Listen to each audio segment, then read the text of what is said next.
Hey everyone, this is Charles Mitri from loungeboudoir.com, and today I'm going to do another video about the creative process behind this boudoir image. If you're interested in seeing the first video I made about this topic, I will include a link in the description below and you can check that out if you're interested. I always loved watching behind the scenes footage of a movie when I was a kid, and I still enjoy it today. I always think it's fascinating to find out the method an actor used to find a character, get into character, or what the inspiration was for a director and his vision for the film. So that's a peek inside different creative processes, and I'm always interested in the creative process, and that's what this series is about. So one method I use to kind of step outside the box is that if I'm shooting with a piece of furniture, a chair, sofa, or whatever, the rule I follow is I can't use that piece of furniture for its intended purpose, the way it was intended to be used. So if it's a chair, you can't just sit in the chair. If it's a sofa, you can't sit on the sofa or lay on it in a normal way. It has to be in some unique way. So with that rule, there's a chase lounge that I use a lot in my shoots, and I wanted to come up with a kind of a new pose. So in my head, I was kind of going through different scenarios of how someone could pose with that lounger. And somehow I came up with the idea of someone kind of leaning over the edge, bending over the edge. And I will show you that image right now. So this is that image that I ended up shooting. It's one of my favorite images that I've shot, and I'll get into that later on in the video. So I'm not sure how I came up with the idea for this pose, but I think what happened was I had seen a lot of boudoir poses of a similar type where the woman is sort of kneeling down in front of a bed on the floor and her upper body is kind of resting on the top of the bed. So she's kind of kneeling at the edge, on the edge of the bed. That was probably in my head because I've seen that pose everywhere. Instagram, just everywhere. A lot of people use it. It's probably what I was thinking about subconsciously when I sort of came up with this idea. But when I was thinking about it in my head, I immediately kind of saw the possibility of it implying a story. And I thought that was pretty cool because a lot of times when you're trying to tell a story with a single image, you have to include another person, or there's some prop that needs to be added to the scene to kind of tell the story. It could be, a discarded man's tie or a dress sitting on the floor. But I don't think I've ever seen a pose that can tell a story just by itself. So I thought that was pretty unique, and I liked that aspect of it.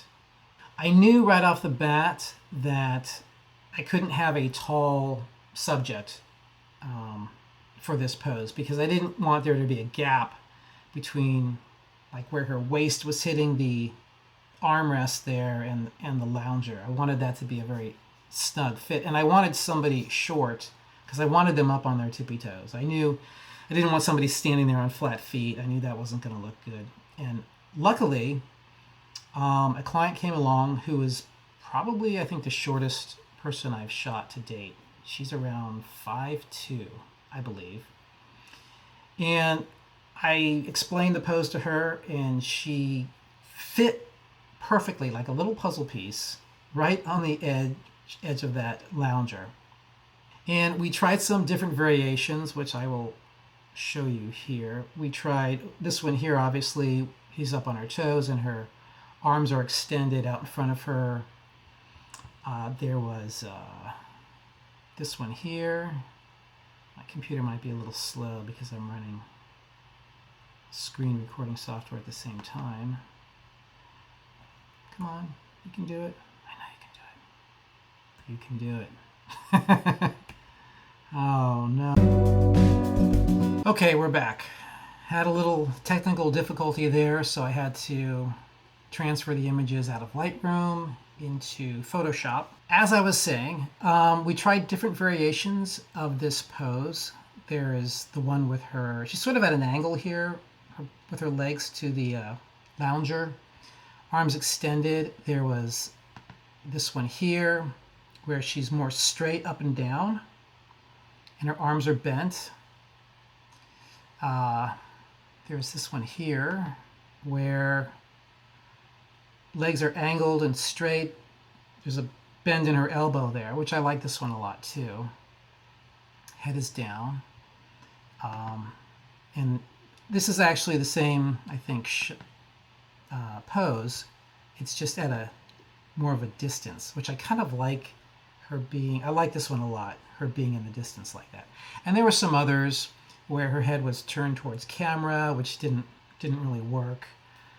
The two that I like the best are this one here with that bend in her elbow at an angle there, and then this one here where her arms are straight in front. So one of the things that I learned about this pose, or learned from this pose, was that there is energy and tension. And what I mean by that is, since she's up on her toes here on the balls of her feet, there's tension in her legs, and that holds energy. And I think that comes through in the image. There's also tension here where she's bracing herself on the seat of the lounger here. So there's tension in her arms, and that's energy as well. And whenever you have tension like that in a pose, it's gonna kind of transmit energy through the image. And it can also be where the subject is pulling on her clothing. She might have her thumbs hooked under her bra straps and pulling them out like this. She might have a crop top on and kind of pulling in opposite directions. I kind of do that a lot. I have her hook one thumb under her bra going this way, and then one in her bottoms going out. So there's sort of this opposite direction tension going on. And that really adds a lot to a photograph, I've found. So I like this one, I think, the best because there's tension and energy sort of coming through. I also like the fact that her head is straight down and you can't really see her face. You can kind of see a little bit of an eye there, as opposed to this one here where her arm is not blocking her face. I like the more kind of anonymous subject here. So the big thing, of course, with this image is that it is implying a story. And the viewer gets to use their imagination and fill in the blank of what they think is happening or what is going to happen. So you get to enjoy the picture, not just, aesthetically the way it looks, but also dramatically, like you get to fill in the story yourself. So the image hits you at two levels. And I like that a lot. I mean, I don't try to do it with every image, but sometimes it just happens. Like with this one, it just sort of happened because of the pose that she was in. So it's not just the pose, but it's also the attitude or the emotion that is fueling the pose, that's sort of supporting the pose, that is a big factor as well. Another thing that I like is this is an image that is somewhat suggestive. It's generally suggestive, as opposed to being very specific. You could add a riding crop, on the edge of the lounger there if you wanted, or on the floor, or not have it anywhere at all. If you did add something like that, it would direct the story in a certain direction, and that's fine too. One of the things I think we can take away from this video is that you don't have to wait for inspiration to be creative. There are certain techniques you can use to kind of help your creativity, help the process of creativity. And one of them I mentioned earlier, where you kind of make a rule for yourself. And the rule that I used to sort of get this pose was, don't use a piece of furniture the way it was intended to be used. So that automatically forces you to think differently. And if I hadn't used that rule, I probably would not have ever come up with this image. So if you are looking to do something different, if you're looking to be a little bit more creative with your posing, try out that rule. I would love to see, what you come up with. And that's it for the second installment of my creative process behind this boudoir image. If you like this video, please give it a thumbs up. I would appreciate it. Or subscribe. You could do that as well. And I will see you at a future point in the YouTube universe.